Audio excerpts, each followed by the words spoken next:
God bless and good morning to you, ma'am. I am Madelyn or Torrion, a PE Ed student.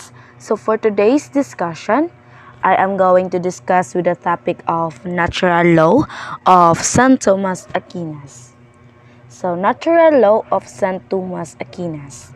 So Aquinas came from a noble family from Naples. He also joined the Dominican order against his family wishes. Aquinas, known as the greatest Christian medieval theologian, philosopher, he single-handedly stemmed the tide of Islamic Aristotelianism into Europe. He also became a Catholic Church theologian.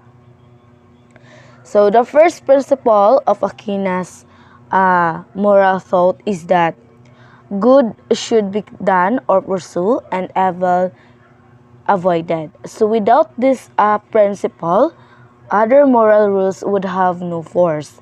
So the purpose of Aquinas' ethics is to place Thomas Aquinas' moral theory in its full philosophical and theological context and to do so in a way that make Aquinas readily accessible to students and interested. So Aquinas also believed that we should always follow our conscience, even when it's wrong or causes great harm. So political philosophy or ethical philosophy is in one respect simply that part or extension of moral philosophy which considers the kind of that should be made by all who share in responsibility and authority of choosing for a community of the comprehensive kind called political. So next is the natural law.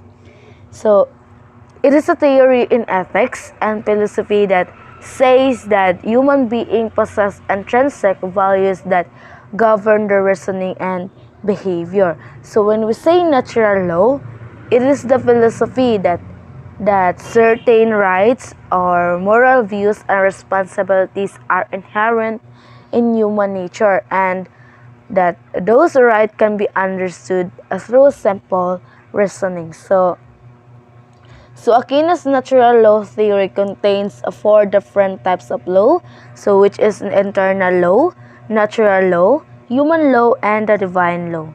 So the way to understand these four laws and how they relate to one another, so we better start to internal law. So by internal law, Aquinas means God's original purpose and plan for all things. And because of the internal law, it is a part of God's mind that it has always and will always exist. So next is the natural law.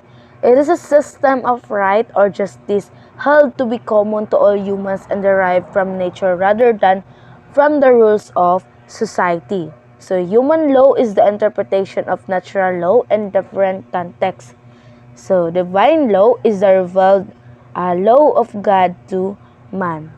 So human laws are derived from natural laws, which is a participation in the internal law. So therefore, internal law is at the top, followed by the natural law, and then human law and the divine law. So that's all. Thank you and God bless.